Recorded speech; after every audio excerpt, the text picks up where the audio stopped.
Gail, Basil Smikle back with me. Ben Ferguson's also with me. All right, so Basil, let me just start with the breaking news here.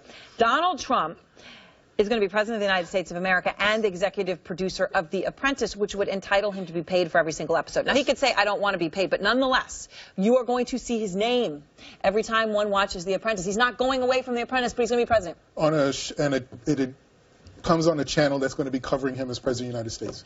On NBC, On NBC. And so, no, the conflicts of interest are huge, and that's why we like to see tax returns during presidential campaigns. But that said, yes, this is very troubling because it doesn't appear that he can create the legal firewall that's going to be necessary to truly distance himself from this. So if he goes to another country, if he goes to Europe, for example, and stays at one of his resorts, or his children do, whatever the case is he going to be making money after the fact as a result of that? The Secret Service has to pay to use his space in Trump Tower. How is he collecting money from that? Who's benefiting from that? These are real concerns. Locally, Michael Bloomberg was able to do that when he became mayor, but it doesn't appear that Donald Trump is doing that as president. Ben Ferguson, do you have any issue with Donald Trump president, Donald Trump executive producer, Apprentice being simultaneous events? I don't, because I knew that this was the things that were going to happen when he came into office. This is basically royalties. He created something. Everybody knew what he created. It was the Trump branding. And to imply that somehow he would leave that branding and leave what he built and have a fire sale on all of these things with 60 or 70 days after an election, it was never on the table. And the American voters knew this. Some of these conflicts of interest also, I think, have been... He's not going to be paid to be president of the United States, but you're saying it's okay for him to get royalties from NBC? I'm saying it's okay for him to keep the interest that he has currently in things that he built beforehand. I don't want him working on The Apprentice, but when you created something as a businessman and you get paid over time back for what you created, everybody that I think voted for Donald Trump understands that and realizes that this is a businessman that was not going to do bad business and fire sell everything he was in or give every bit of it up that he helped create over time. Let's also be clear, too. There have been many people that have actually made money from the Secret Service. There was, I think, a cheap shot that was just made. Joe Biden's family has made money from the Secret Service. So has Hillary Clinton and Bill Clinton for space around them. That is normal when you become president or vice president or you have Secret Service protection. Many times they rent space from you on your private property, including even where your home is. So let's not act like that's some new thing or that's out of bounds either. Can you charge them for that? I got to say I would have a problem with that in all of those cases. Go ahead, Jamie. So I just want to say, not to be a smart aleck, but this is season 2 of Donald Trump. And I think we're going to see a lot more of this for the next 4 years. We've been told that there are lawyers at work between now and the big announcement, December 15th. Let's see what he comes out and says. But I think that this is...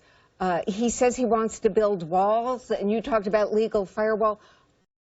I think this wall is going to be a wall that has a lot of holes in it. There are going to be a lot of blurred lines. He is not divesting. So we will have Russian diplomats, Bahraini diplomats, whoever it is, hosting parties at the Trump Hotel, maybe because they think that that will curry favor with Donald Trump, even though he technically isn't involved in the company. That stuff's going to happen all the time. And legally, there's nothing anybody can do about it. Correct. And while Ben may be absolutely correct that the voters who voted for Donald Trump knew these were his businesses and accepted, and all they care about perhaps are jobs and safe streets and building a wall and getting ISIS, the reality is this is going to cause a problem for President-elect Trump because of one word, appearance. These and Aaron, people... let me say this about Donald. Let me say this. Donald Trump understands this. I mean, look at one of his biggest lines when he was running for president was attacking Hillary Clinton for the conflict of interest issues with the Clinton Foundation and massive donations going to the Clinton Foundation while she was at the State Department. But he said implicit quid pro quo. Isn't it the same thing, Ben? Exactly. So, and this is my point. Donald Trump understands that this is an issue that Democrats will use against him for the next 4 years.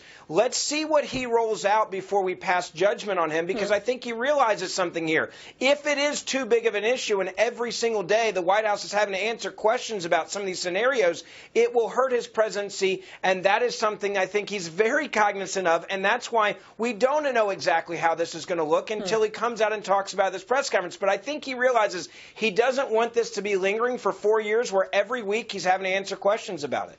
That may be true, but we just found out today he is staying as executive producer of Celebrity Apprentice. So he is not divesting, he's not moving away. There are going to be lots of places for appearance issues to cause him problems. And I would just have to say, anything you could have said about Hillary Clinton, this is not that. Being executive producer of The Apprentice, certainly this is not that. This is not that. All right. Thank you all. Next, Trump's rapid-fire response to critics through Twitter. Our guest last night was on the